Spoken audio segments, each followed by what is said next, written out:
Good afternoon.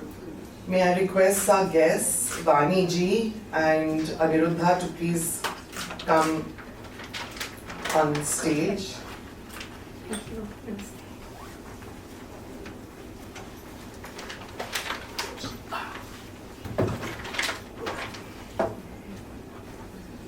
I, Malika Verma, SR's Woman of Kolkata, welcome you to yet another delightful session, an author's afternoon organized by Prabha Khaitan Foundation in association with esteemed associate Taj Bengal and supported by eminent patron Shree Cement Limited as their CSR initiative.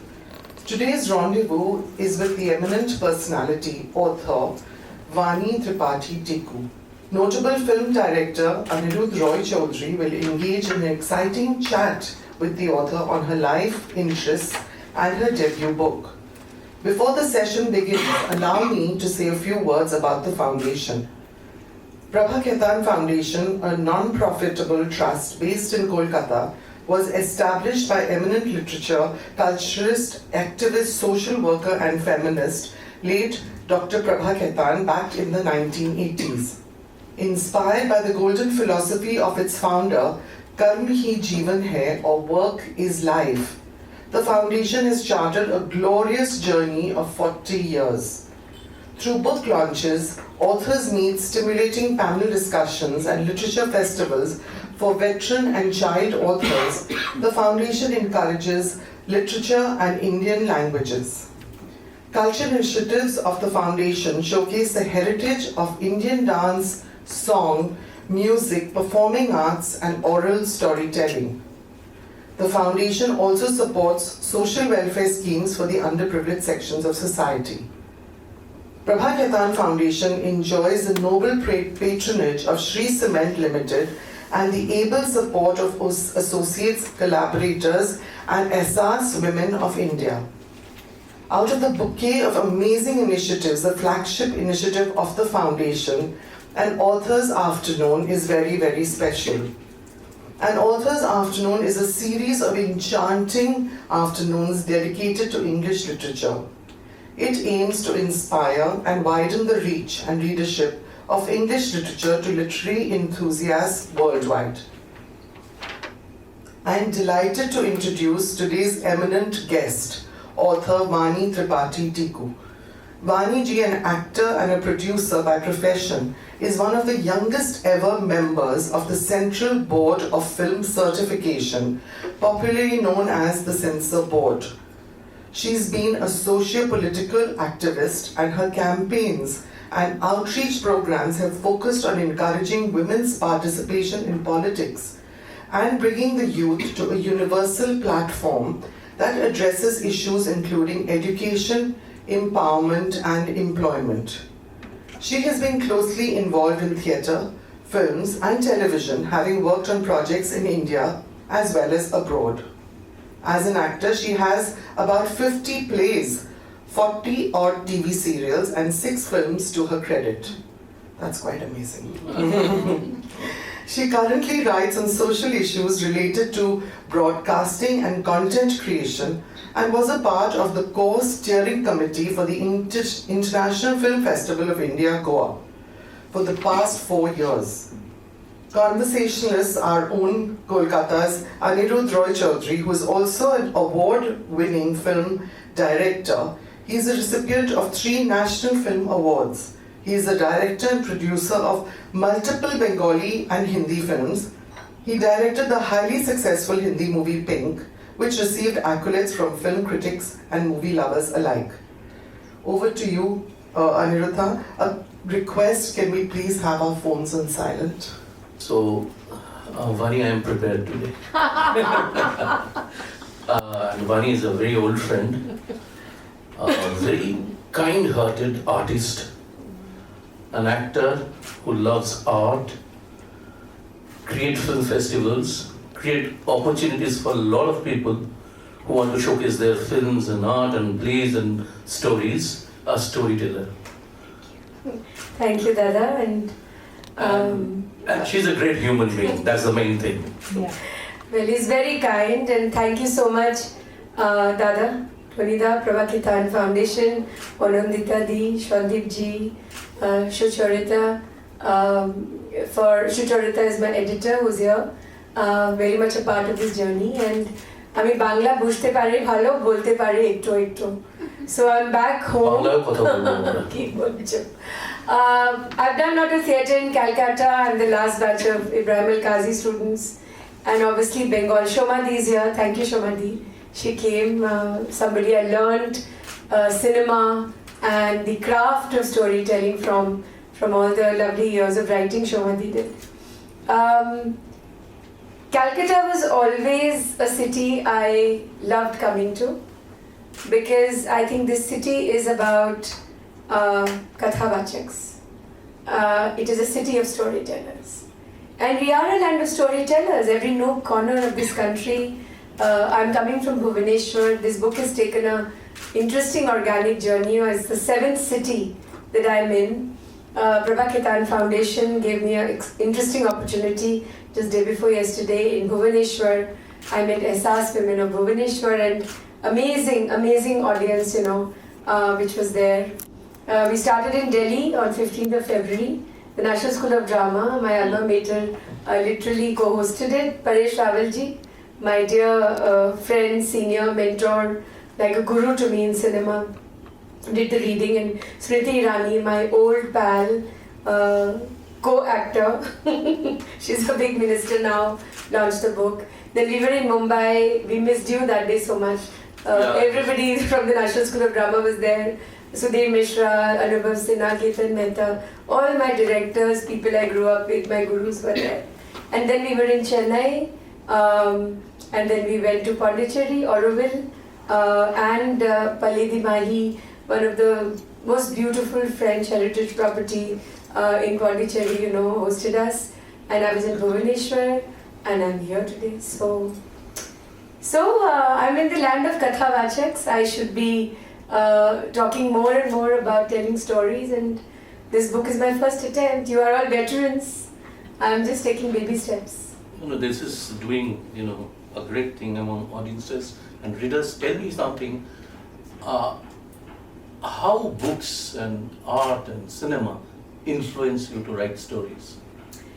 Well, I was a bit of a fortunate baby. I grew up in a family of academics. Both my parents were professors of literature at Delhi University.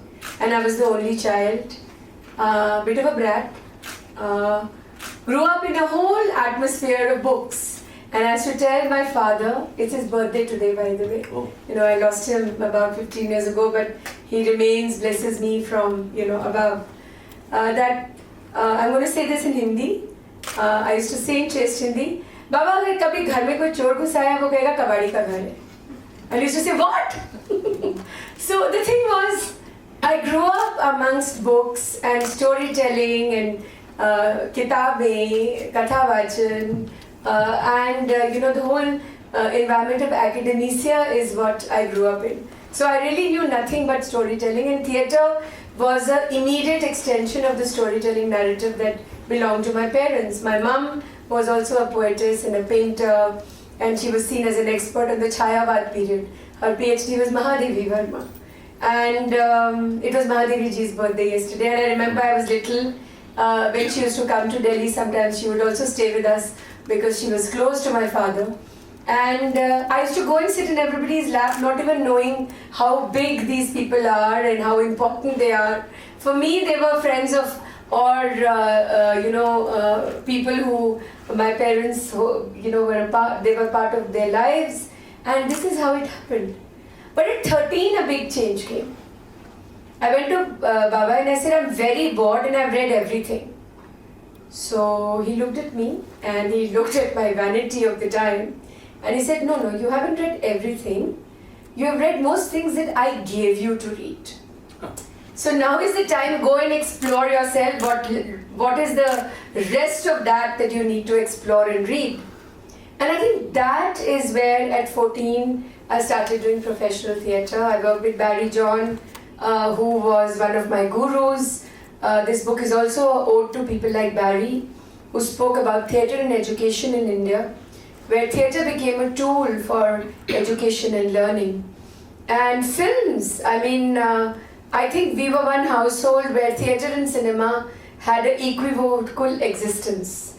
We would watch plays and we would watch films. It was also kosher in academic families to watch too many films, but we just did. And I think that itself became a kind of a paradigm to understand storytelling from a different point of view. When it's audiovisual, it's one kind of imagery, and when it's being read, it's your individual imagery. Correct. Yeah. And also I think we had a lot of adaptation. You take a lot of elements from life also. Yeah. From Zindagi, right? Actually, tell me one thing. Just name us 2-3 films and books you want to read again, you want to revisit, and you find something different which you found 20 years back. What an interesting question. I think Little Prince is a Bible for all adults to understand children. Because let's look at the first chapter. It looks like a grey hat. And what does the child, Little Prince, say? It's a boa constrictor who's been gobbled up by a snake. Now look at the world views are so different. You look at it from a grey hat point of view, and the kid is saying that a snake, anaconda or a ajgar has just sort of gobbled up another animal and it's bulging out of its belly. What I'm trying to say is the imaginative realities of children, we box them. Let's look at the classroom. The blackboard is a box, the book is a box, the tiffin box is a box, the chair and the table on which they sit is a box, and we as adults box them further. What are the boxes that we tick for them? School, grades, competition, and in all of this, that little person, we either talk down to them or we bark orders at them. Sorry, I'm being a little harsh. But this is a reality of so many years of work with children gave me. If that little person who's intelligent is observing life, wants to even pontificate and express, those boxes have come and have clamped him or her down. And then we have our unfulfilled dreams that we will shove on the child and consider that अब जो मेरी unsaid realities हैं, the child is going to now take over. So I think at the National School of Drama, the Theatre and Education Company, our first rule was no fantasy. What do we peddle, children? Kings, frozen palaces, queens, parikathas, fairy tales. I'm not saying there's anything wrong in fantasy, but what does this have to do with their everyday life? So this book is my first attempt to bring back the debate of realistic writing for children today. And why are we scared to tell realistic stories? Because we were so busy growing up, we forgot our childhood. We forget the gilli danda, we forgot the soda lemon water, the children outside school, the great fun we used to have in the playground. And then in the middle of all this came all of those reasons that I want to be big, I want to be like X, I want to be Y. Who are the X and the Y? The adults around us. So I think the fact that today children have so much response to stimulus, there is so much of exposure, all the more the reason their imagination needs a reality. It needs a kind of expression. That craft is missing. And coming to the books, Little Prince, I'm going to say a little about Hindi literature because my parents gave me that as virasat. Jaishankar Prasad, a story called Madhua. Premchand, Eidgah, I think, is one of these stories. Each time you visit it, I think I've read Eidgah every decade of my life. When I was 10, then when I was 15, 17, then I read it again when I was 25. And each time I read Munshi Premchand and I read Eidgah, I see a completely different perspective of, what the child and his reality is. Another book which is very popular in South Asia called Toto Chan. I'm going to talk about it because it's a very important book like The Little Prince. It's the escapades and adventure of a little child, a girl, in war-torn Japan. And she goes to a school which is an abandoned railway bogie of a big train. So that itself is unique. And then everything is very exciting. Vani esoteric school she goes to. And then despite the fact that adults have scrambled together something like math and history, which they are doing, her whole focus is to find adventure outside the railway bogie. The little bird who's singing there, you know, her little potleys, the little things she carries. It is a book which is such a deep sneak peek. I don't know if it ever got done in Bangla. In many other Indian languages, Toto Chan became an insignia of also theatre for and with children. And then of course, Panchatantra, we all celebrate Jungle Book. But we've forgotten how beautiful the Panchatantra is. The relationship of the animals with the human world, the environment, and so I'm just here to say that let's retell maybe our own stories. We are so busy looking at the West that we've forgotten what is indigenous to us, what our culture, our Dada Dadi, Nana Nani ki kahaniyan were great stories. Whether they were from the Ramayana or the Jataka tales, or they were from any of the other stories that they grew up with, the Lok Katha tradition for that matter. Bengal is full of them. Of course. Amazing story, yeah. We know of Africa after we read Chatirpal, yeah, and we discovered Africa. Yeah, and even Peluda and the escapee, yeah, and Shonar Killa. So I think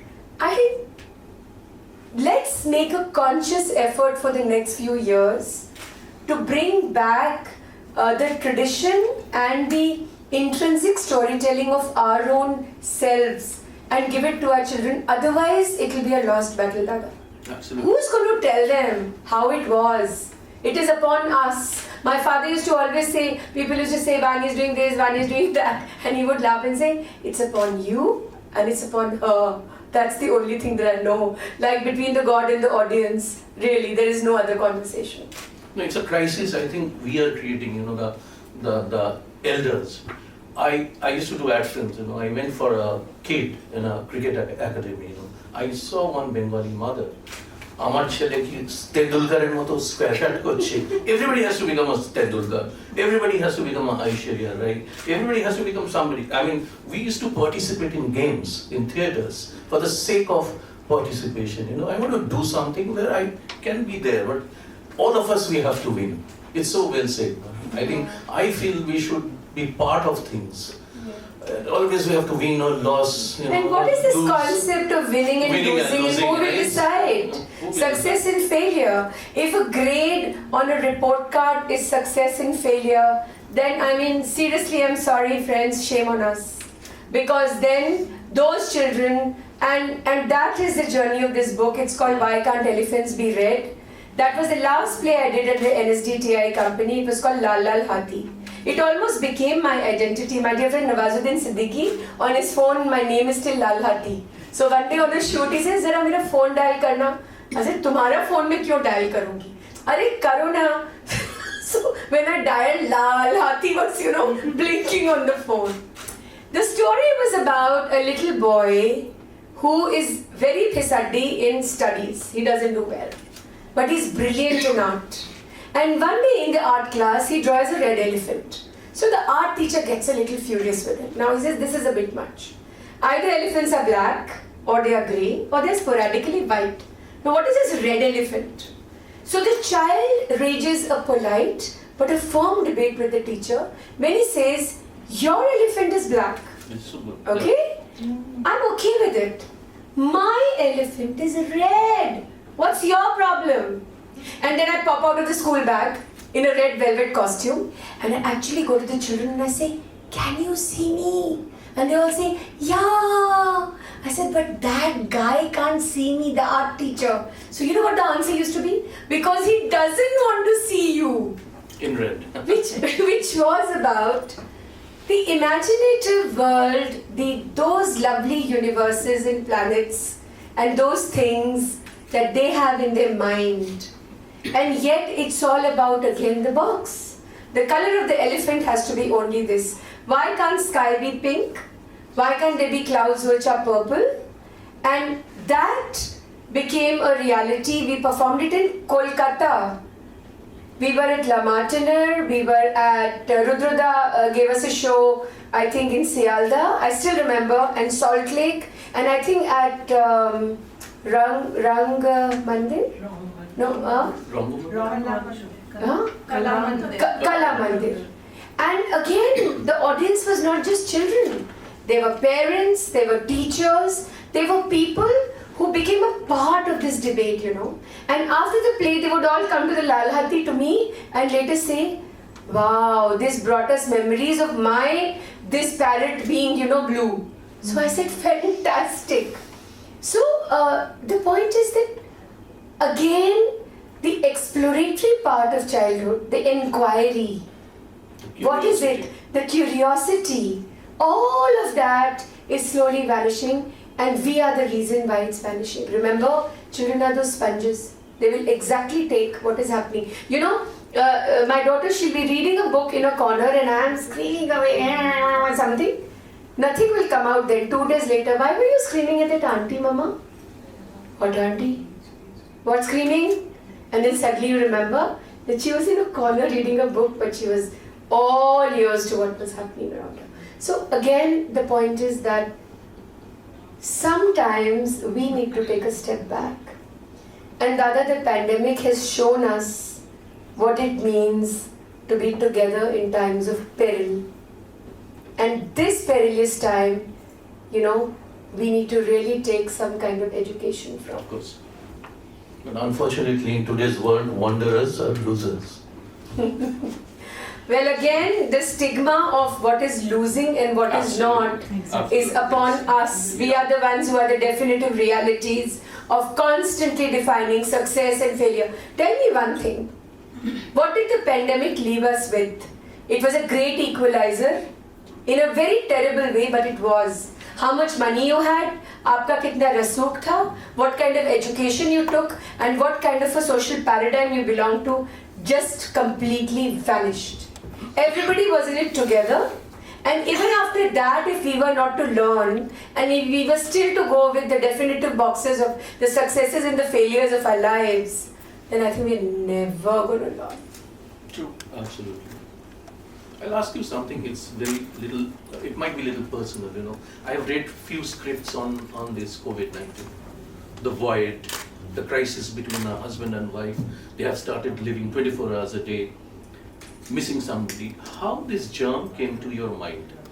A mother-daughter relationship, a story on a daughter who is away from mother during COVID. I mean, how the idea came and how you penned it, you know, I mean, it has to be your own realization. That's why you tell it. It's little similar to the kind of films we make, you know, realistic films. It has to be real, more realistic than fantasy.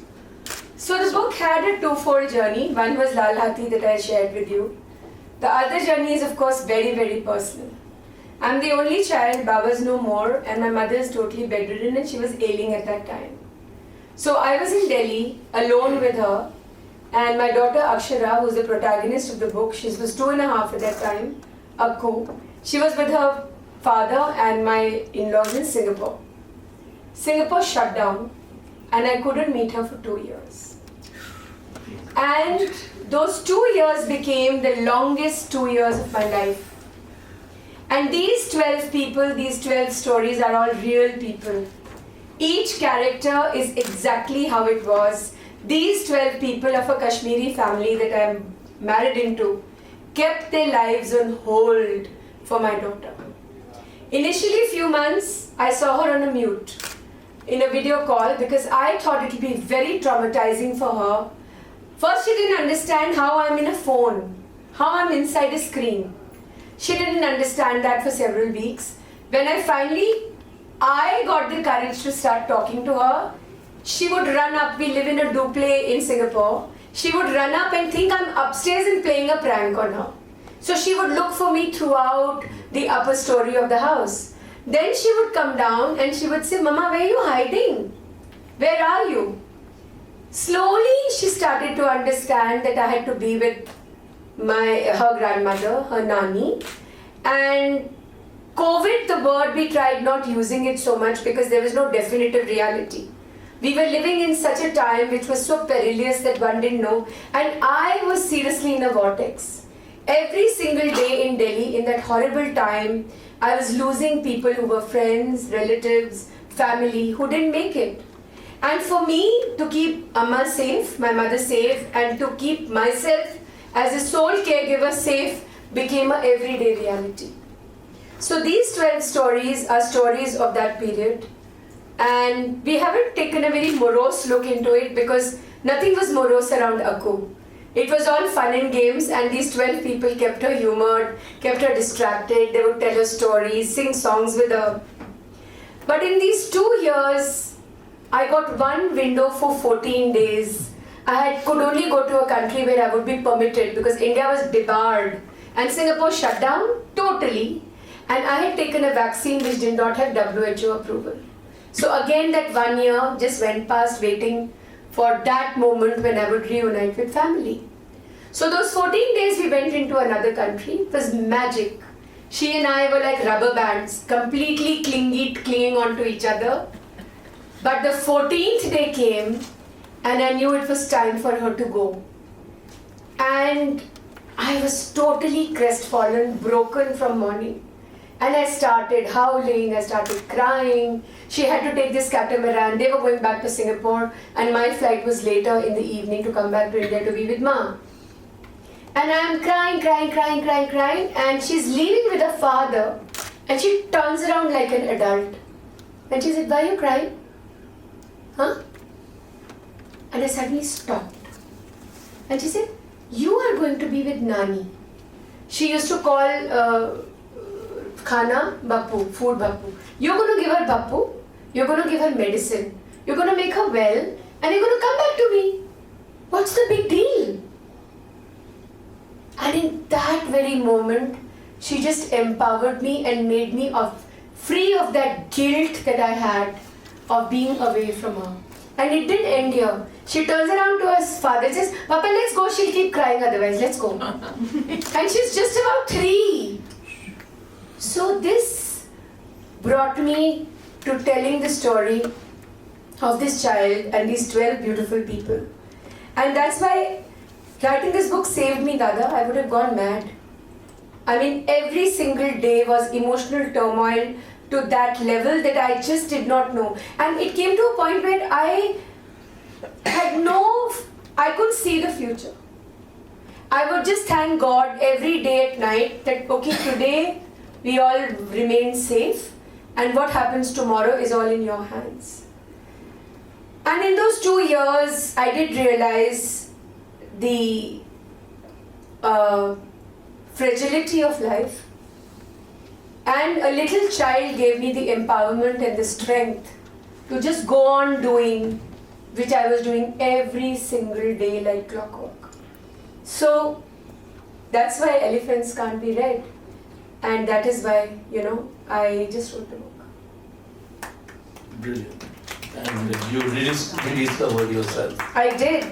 And my friend Smriti Rani said that day at the launch, which was a big revelation to me, that to be a mother and to be a daughter and to be all of that together at one time, when everything is a crisis around you, I think that is the biggest learning of life that you can ever have. Excellent. Like children are so profound, so simple, yet so deep.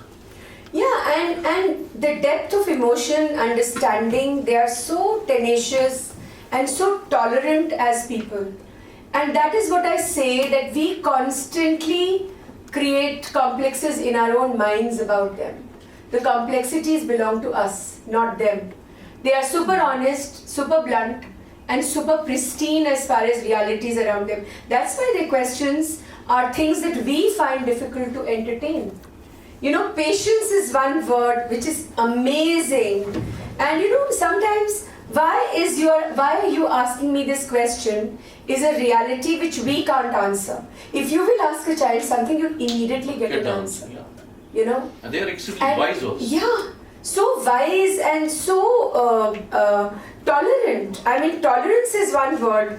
Despite their zid and I want my chocolate and whatever the children do, look at them. Imagine those children who were literally born pre-COVID or who were little like my daughter.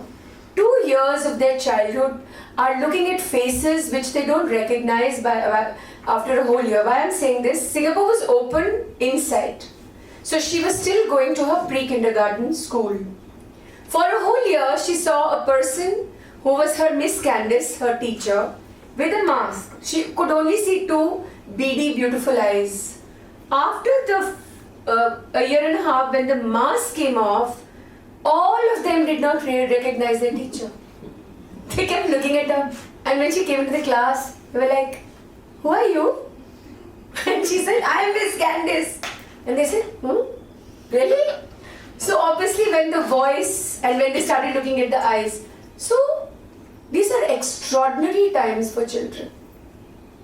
There has been an extraordinary experience of something that none of the other children in all over the world have ever faced. And I think that itself should become reason for us to remain creative, exploratory, and keep their inquiries alive. When they were in lockdown for 1.5 to 2 years, could not go to their playgrounds, could not channelize their energy, could not meet their friends. I think that is perilous enough for a childhood which is evolving. For a child who's evolving is at the stage of evolution. And you have missed 3 years of your life, of your growing up. Yeah, It was you have. pathetic. You have. No park. So Nothing. So I always say that children are those gurus who actually save us from perils of adulthood. They really are. We are perilous people as adults, and they are seriously those saviors, those gurus who, save us from. So I think we should keep our gurus exploratory, happy and alive around us and not clamp them down by, being, try to shove our beings onto them. I just remember one question by a kid, I was shooting something and I told that little boy, he was 5-year-old, I know that person very well. And you know what he answered me? How can a person know another person very well? And I didn't have any answer. And I'm, yeah, you're true. Okay, now tell me, Vani, you're going to different cities, I think 7 cities you have covered. People are loving this book, I know. I got a lot of calls from Bombay also. Any interesting reactions you are getting from adults or from kids after reading this book? What kind of reactions which is not khub bhalo hoyeche or not I'm not liking it. I know. Something very interesting. Can you? So for reading this are thinking, because I was in a hyperbole, I was in a bubble, I was just writing, right? And frankly, I have to grant it to Niyogi Books, I didn't even pitch this book. I'll tell you how even this happened. So during the later half of the first lockdown, sometimes I would go to the India International Center where I'm a member, and I used to go for a cup of tea because it got too much for me. So quietly I would put in a mask and drive all the way. And Trisha Niyogi, the young scion of Niyogi Books, sometimes would come and have tea with me. So she kept saying, "What are you doing?" She would ask me things, and one day I just said, "I'm just scribbling some stuff." She said, "What?" I said, "I'm just writing some stories like a virtual journey with Aku." She said, "Oh, really? Show it to me." I said, "Come on, yeah, show it to you. There's nothing to be shown." She said, "Why are you deciding there's nothing to be shown? Show it to me." I was so iffy about it, but yet, I sent her some stories, and lo and behold, before I knew, by the time I had finished 20 stories, she immediately said, "I'm doing this book." I said, "Trisha, this is not a book." She said, "Again, you're deciding it's not a book. Let me decide that. Leave it on me. Will you leave it on me?" And then Sucharita, my editor's little boy, who's 7, read the book. And by this time, I'm like, God, is it a book? Is it just stories? Is it my rambling? Am I just rambling? Am I just ranting? And Sucharita said to me, my boy picked up the book and didn't leave it. So my first reaction was, phew, waiting to exhale. It's not that bad. But the first review from a child has come now, last week. At the book launch, what I did, there were loads of children in Delhi. I'm talking about the first one on 15th Feb. Every child who came with a book to get it author signed, I wrote my mail ID and I just requested them. I said, "I'm not giving you a task. I'm very anti-task. But will you do me a favor when you read it, and whenever you finish reading it, write me a mail. If you find it difficult to write a mail, ask Mama to help you write a mail. Will you do that? So all of them were like very gleeful.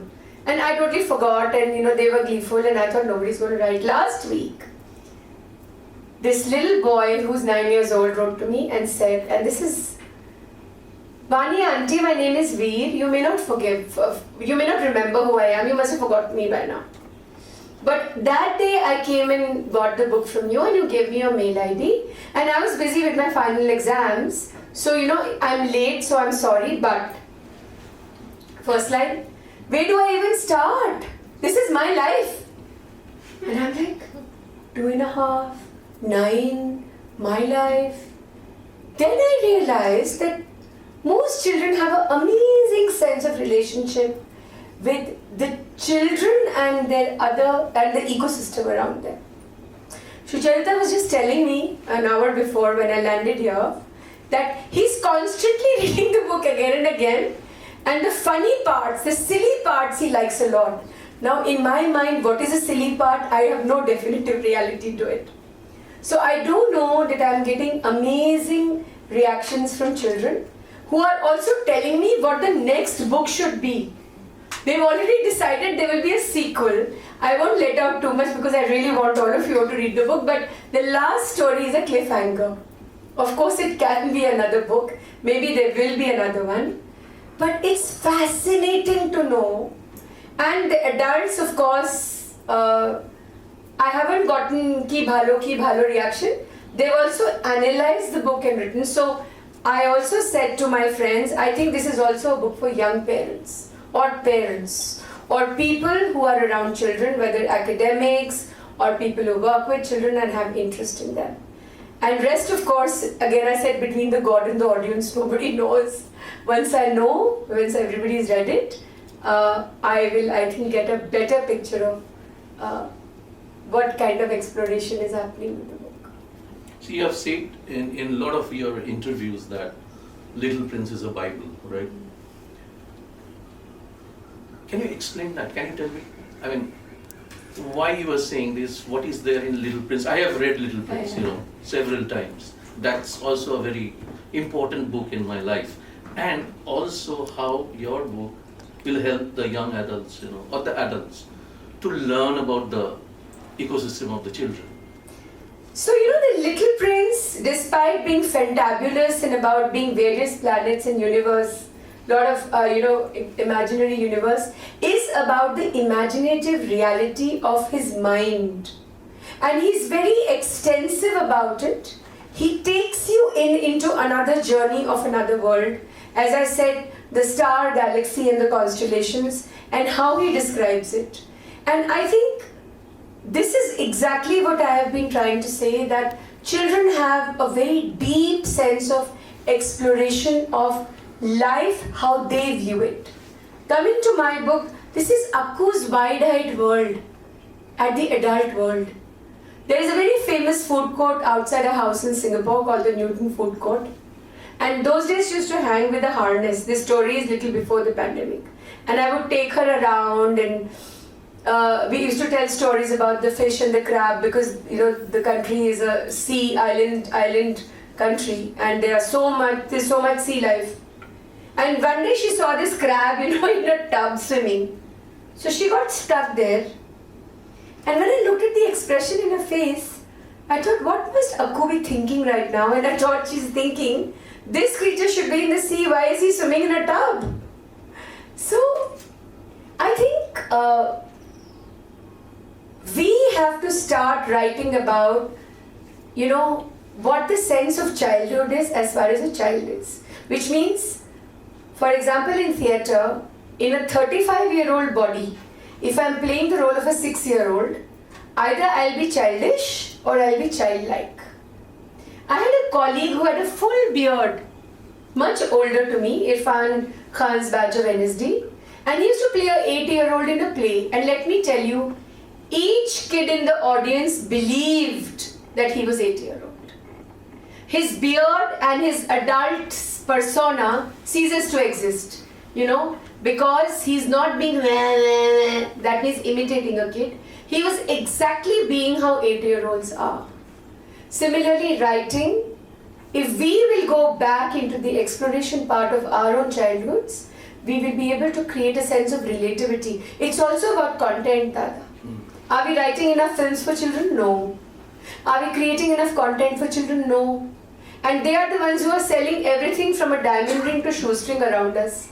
Look at the advertising world. Almira has nothing to do with a toddler, but you will see a toddler, very cutely going and, trying to pull a handle of an Almira. They are selling products around us, but we are not telling stories for them or about them. So I think this is why I say books like Little Prince bring you back to the imaginative self of children.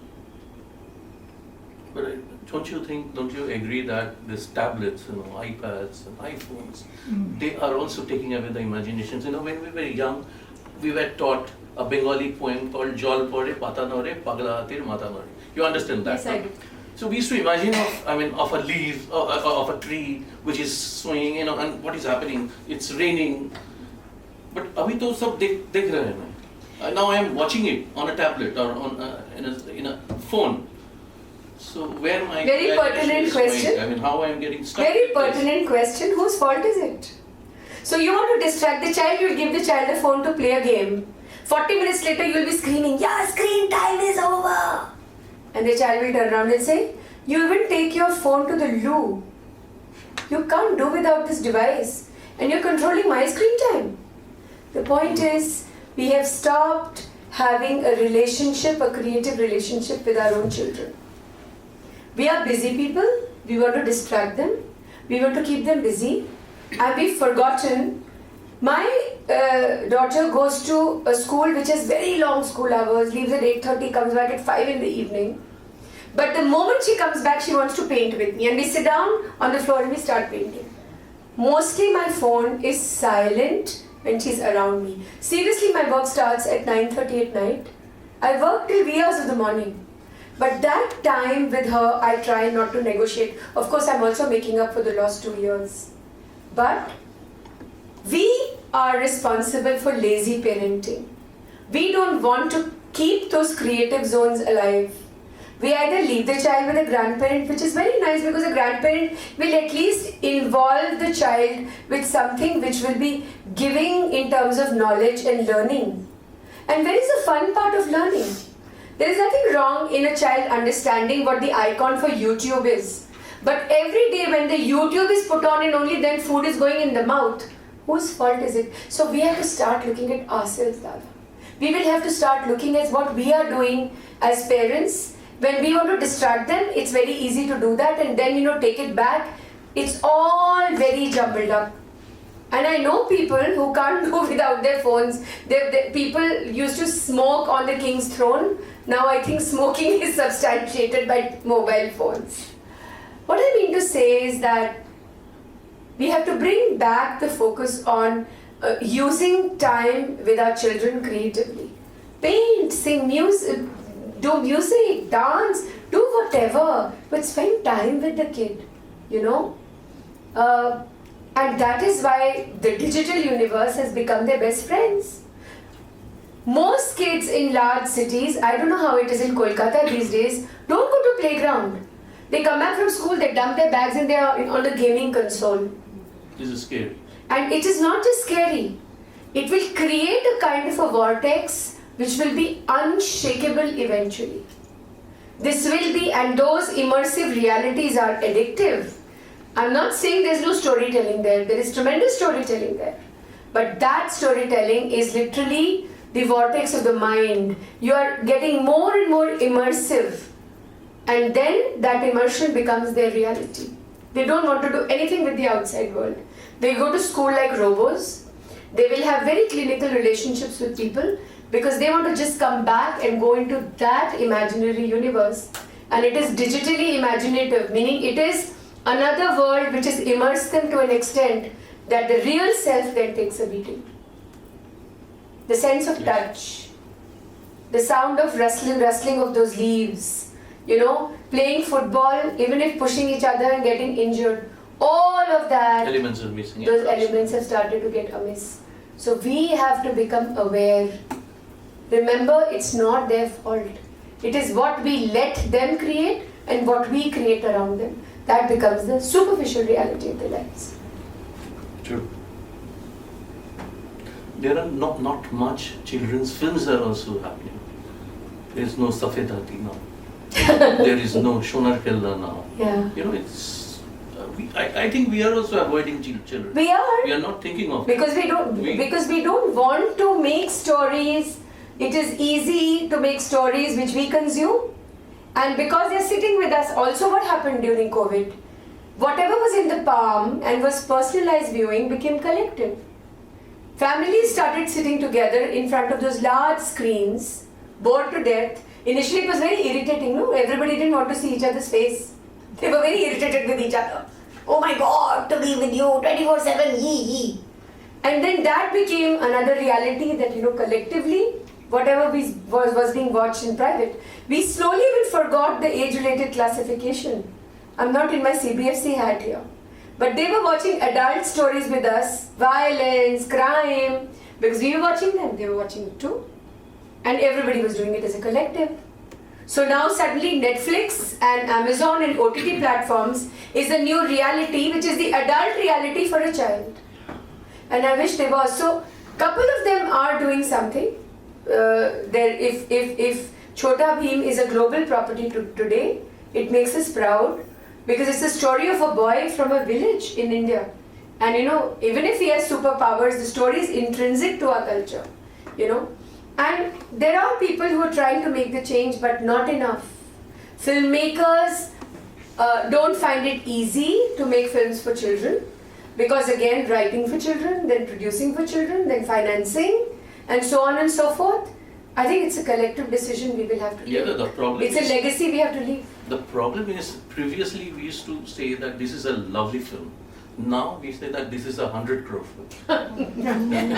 This is a 150 crore film. This is making. What happens to a filmmaker who's not part of the 100 crore club? He or she doesn't exist. They are outsiders, yeah. But there is democratization of content with the OTT. Let me also be the devil's advocate here. Filmmakers who cannot write the 100 crore club, at least independent cinema finds a voice, and at least those stories are coming out which never otherwise would have seen the light of the day. Yeah, true. Very Yeah, true. yeah. I And agree with you totally. yeah, and also increasingly theatrical realities has become redundant. I'm not saying this is the death of the theatre. I mean theatrical reality of cinema. I'm not saying theatre as in Rankan, but theatrical releases. But I think the audience has also become very intelligent and they've started to ask questions. That you will make trash and I will pay 2,000 rupees for this? No, Yeah. I would not. And I think within this time, when everything is evolving so fast, it's a good time to tell stories for children. It's a good time to tell stories with children, and it's a good time to tell stories about children. And I must thank you for writing this story, and this should give us some kind of, chetna jo bolte hain na. Now you do something different and try to make the world a little bit different. And it's high time, and it's high time for artists. And thank you for inspiring us to do so. Oh, Dada, thank you so much. And I just hope this August gathering reads the book and also writes to me, because it's of consequence to understand what you thought of the book, what you thought of Akku's little journey. And I will continue doing this. That's awesome. I continue to do theatre with children. I still teach, at various drama schools all across the world. And I still remain, I don't teach, I'm a method actor, but I don't teach method acting, I teach theatre and education. And I think one more thing, especially those who work for education here in the audience, capacity building for teachers is very important. It's very easy to blame them for not being those people that we think they should be. But how will they be? They have equal pressures in the boxes of grades, competition, scholastic, excellence, how well the school did. How many boxes do they live in? When will they get unboxed? So I think It is a collective reality, it's a collaboration we require. Whether it's the society, the parents, the children, the storytellers and the academia together, it can't be done, it's not a monolith. It's not one size fits all. It will have to create its own little narratives to come together. But I think this is high time post the pandemic. If we will not think about our children now, then I don't know when we ever will. True. A round of applause for Vani. And the time is up, and thank you so much. Any questions? I have a statement. Yes, ma'am. At my age, I won't tell you my age, I haven't heard anything so sensible in my life. You've spoken so much sense. I wish we'd heard you when we had little children or grandchildren. You've done well, Mom. You have. That is probably the most empowering thing I've heard in a very long time. But I have learned from seniors like you. If you all would not have given me this knowledge, then I also would have been exactly. And I'm still work in progress, ma'am. I think there's so much more to learn. Put it all together, and really I can't learn any more from you because my granddaughters are marriageable age. But what you have said, if there are enough young mothers here, there's so much to learn from you. Also from Really, grandparents. really. Yeah. Thank you Also so from much. grandparents. Yeah, Yeah. gra- Very important. yeah, even for grandparents. I think they don't have it. You want- Important chapter from the book. I wanted Dada to read it. He's now put it on to me. And Pareshi read it when we were doing the launch, and I dare not tell him what to read, and he chose this, and you will understand why. This chapter is called I Love Art. So one of the things I absolutely love is a large, big chart paper, where I can go mad with colors. Now that scribbling is slowly turning into shapes and patterns, a monkey can have a brown tail, I know that now. A tiger can have black stripes within the yellow, I know that now. But what I'm struggling with is a parrot which is multicolored. Now don't laugh at me. There is a fascinating story which Mama has been telling me. The story is that of Chintu, a monkey, who wanted to steal the red cap of a passerby. He would throw stones and fruits at that person and carry off with that little red cap. Similar things are happening around me. I'm going crazy with colors. I like to actually steal the colors, one from the other. I'm not just satisfied with just a yellow and an orange. When I mix them together, a brand new color emerges. Yeah, well, And that is the fun part. I've become a little better with actually putting color right inside the drawing. It still spills out a little bit. But slowly, I'm learning to color within the line or inside the circle and keep it inside the border of the drawing. I like to draw various things. It's not just circles, shapes and animals. I love to draw the window in my room. There are so many trees outside. One thing Mama used to say when she used to feed me when I was younger, building, building, building, building. I never understood what that meant. But you know what? There are so many buildings outside my window. The moment I look outside at those buildings, I now feel like drawing them. I'm also trying to decide what a non-red Mickey Mouse can look like. A red elephant, what that can mean? There's a fascinating story that Mama once told me. It was a play that she acted in when she was working at the National School of Drama. The story was about a red elephant. There was a little boy who was very good at art. One day he went to his art class and he drew a red elephant. And he failed in art class. The art teacher told him, "How can the elephant be red? Elephants are grey, black, or at most they're white." But the little boy argued, "No, my elephant is red." And the moment he said his elephant was red, there were various children in the class who started to say, "My elephant is green, my elephant is yellow, my elephant is blue." This baffled the teacher. It took a while for the teacher to understand that all of us can have an imaginary friend who can actually be an elephant. And that friend might not really be the same color that you see him or her in real life. They belong to just you. You are the ones to communicate with those little elephants or those animals or those trees or those pictures, since they are a part of your own being. They take the shape and color of your imagination. The story of the red elephant has always stayed with me, and Mama still sings. La la la la, hathi hu main. This is a song from the play she acted in, and Mama says the moment the elephant used to come alive in a red velvet dress on stage, all the children would start clapping. So I'm also breaking a few rules these days. I'm trying to paint a green cat or a blue cow.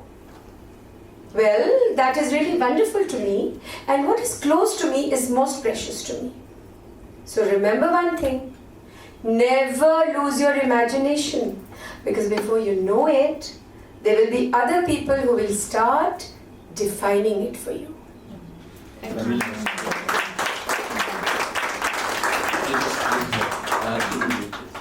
Brilliant. What a pleasure. I think we are all mesmerized, so I cannot go by what's written on this. And I echo my mother's words.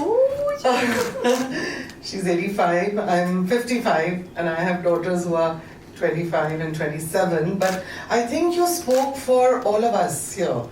Like you said, what was the difference between how did the 7-year-old connect to the 3-year-old? I'm also a daughter for struggling with a lot of responsibilities during COVID of my children and parents and things. And I think you touched each one in how you, I don't know, we all were sort of, I think, dealing with what, or associating with what you said. So thank you so much. That was an absolutely delightful, it was just, I mean, it's whether it's your MSD or it is whatever it was, there was so much a childlike beauty to how you spoke and what you read. Thank you so much for that. On behalf of Prabha Khaitan Foundation, I would like to express my sincerest gratitude to you, Vani, and to you, Aniruddha. Thank you so much. I would also like to thank our patron, Sri Cement Limited, Distinguished Associate, Taj Bengal, and media partner, My Kolkata. I was hoping we'll have some more questions, but I don't think there's too much time for that. Shoma Chatterjee ji, to please felicitate. Please come. Thank you so much. I was not expecting it. Yeah, very good. Yeah. Thank you. Thank you. Thank you. Thank you so much. Thank you so much. We all look forward to reading your book. Of course, Didi. And I was dying to read the book. Another new book is coming. To your signing our books. Of course, I'm right here. Thank you. Lu. I'm in Lu. Lu.